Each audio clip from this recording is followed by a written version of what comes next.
So here is an issue that many koi keeper might have to deal with, especially in the cold months. So this is very prevalent in the cold months. Uh, you're feeding, well, most people don't feed that much in the cold months, but I tend to feed a little bit more since I'm trying to grow them out.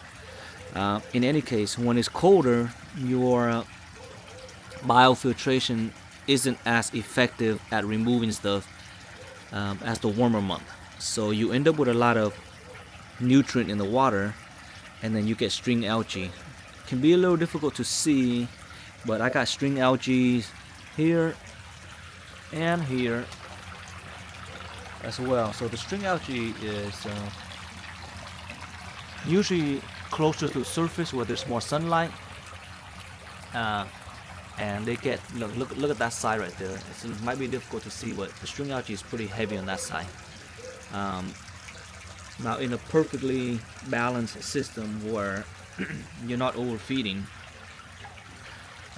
string algae isn't gonna develop like this. I've had this pond now for like 3 years, right? And so this is the first year where it's starting to develop more string algae, uh, and that's because it's the cold months, and as you can see, I got food floating here because I'm feeding it a lot.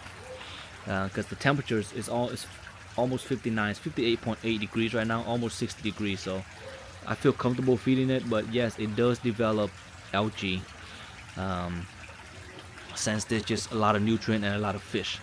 All right, so I'm gonna show you physically how to remove the string algae, because it can be a really tough task when you're trying to remove it and just to get rid of it without using chemicals.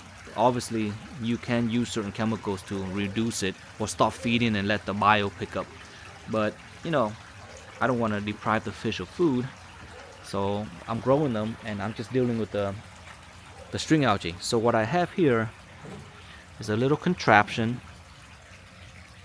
As you can see, the string algae is now wound around this pole. This is actually a paint pole extension.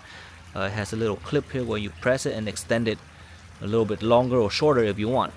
This pole is extremely useful because it allows me to go down here and reach all as far as I want.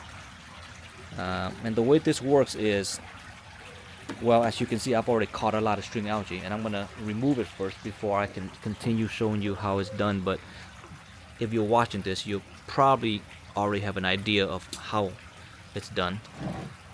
It's not rocket science. I'm gonna take my utility knife. Let me see if I can hold this. This thing is spinning. I'm gonna step on it and then just cut this string algae out. So I'm cutting it out because it's kind of hard to remove once it's wound up, because it's like a thread that you're winding. See that? So alright, so I got that scraped out. There's a really cool algae actually. It's extremely fibrous, probably good for fertilizing, so I'm gonna just toss it down there, and I'm gonna get more of it out. But the trick is being able to put this pole in a place where there's a lot of strand, and you're just twisting and winding it. By twisting and winding it, you're catching the string algae on the pole, and then because of the strand-like filaments, it will continue to just wind until it gets to this point where you can see it build up. This is a lot of string algae that I just did on one side for fun. But I shouldn't even say fun, because this is a chore.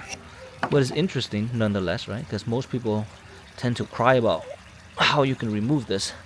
And here is a really simple method. And it's really effective. Okay, so now you can do this with a stick or something small, usually like a something that has like a coil or different surface texture or things. Uh, See like how this is like a little threaded coil at the tip here where you put the paint, the little paint stick on there.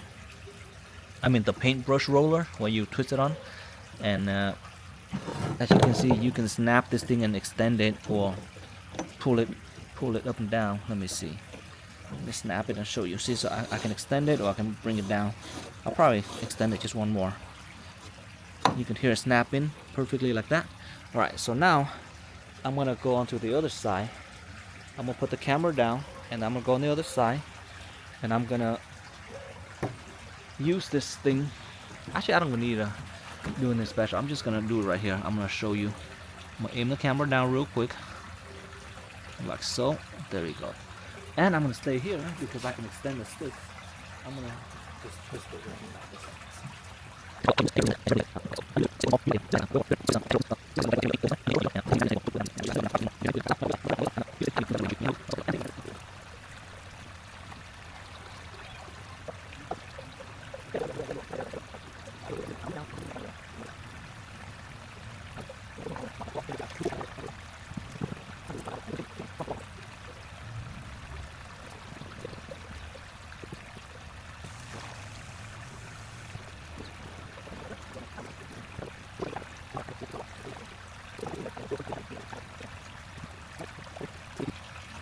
Hopefully you can see that it's very doable. It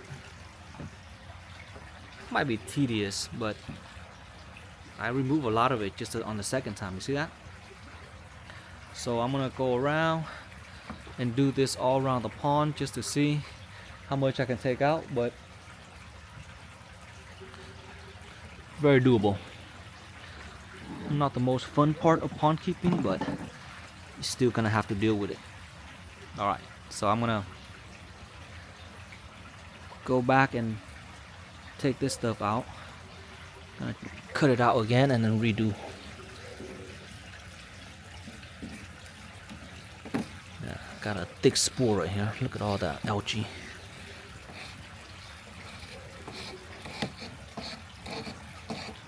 I was actually using this in my quarantine tank to help remove some of the chemicals or the nitrite. I mean the nitrate and ammonia, but it got caught in the pump, so I decided to not use it. Let's see. Yeah, so the idea is you gotta get a little stick and have a tip or something that can catch on to the strand of the algae. That way you can start winding it. Kind of like how they used to make what's it called, like fabric. And that's what they would do. They would spool it, and this is what happens. You make little strands of it. You make little like twisted strands, and you just catch it and remove it. There. Okay, so we got most of that out. We're gonna go back and do all around the pond now.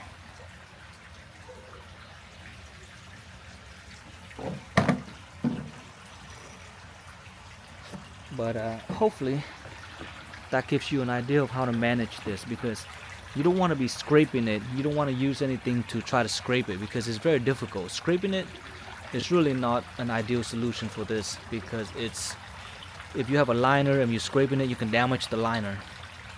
The other thing to also take note is if you decide to get some kind of a stick or spring coil, make sure that the edges are not sharp, because you don't want to twist it and then scrape and cut the liner. What you want is just something like blunted but has different areas where it can catch onto the strand. Like somehow this snap thing right here, this little thing, it allows the strand to get caught on it and then you can twist it. So that's just for safety. If you have a concrete pond, it doesn't really matter. You can do whatever you want. You can scrape that for sure. But if you got liner like me and hard to reach area, an extension pole stick can really help. Alrighty then, hopefully that was useful.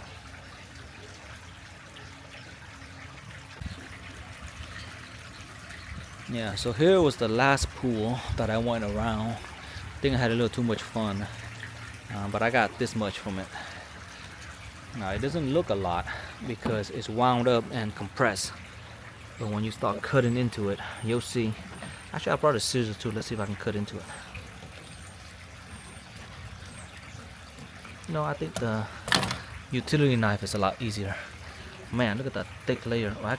All the way down, all the way up to here actually.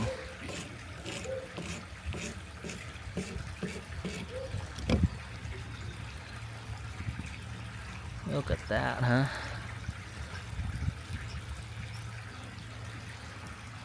I mean, when people see string algae, the first thing they'll tell you is string algae is a symptom, not a cause, which is true.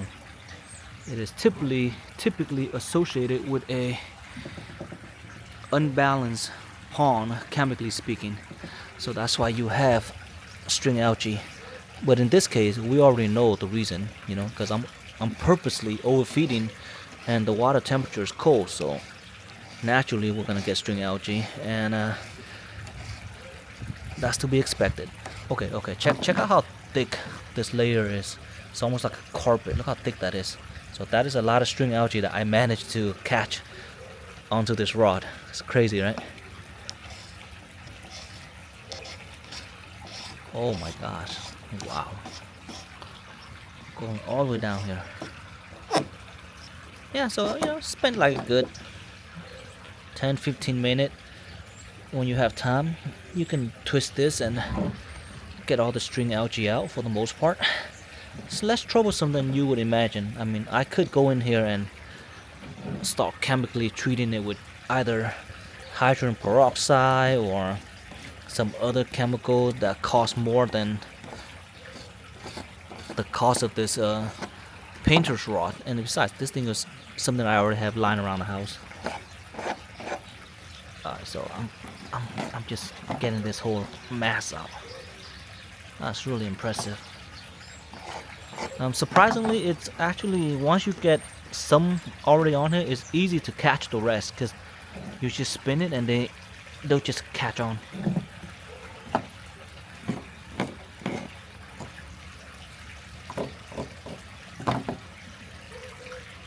There we go. One of the benefits of having a string algae is that it really does help keep your pond in check if you have a lot of out of control chemicals that's not balanced. So this thing does really help keep it healthy. It also catches a lot of the fine particulates that are floating around the pond. And the strands also, just think about the strand, right? The structure of these strands, they can host a lot of biobacteria or nitrifying bacteria that can help. So it's not a bad thing. It's just unsightly and it looks weird, You got all these strands just floating around. Look at that clump right there. That's a giant mass. Alright, I'm gonna leave this stick here for future use. And until the pond warms up, I'm probably gonna still get a lot of algae, but it's gonna be very manageable. I already got like a few of these clumps out. Very simple.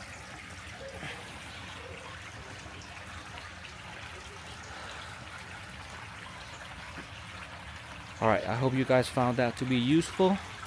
And if anything, feel free to give me some other ideas. Like I say, if we had a long coil, like a spring coil, 3-4 feet long, you can attach it to a stick and spin it. You can catch even more than this. But this is not like a thing that you have to do every week, so just do it whenever you have time. And if it gets out of control, now you know how to bring it back.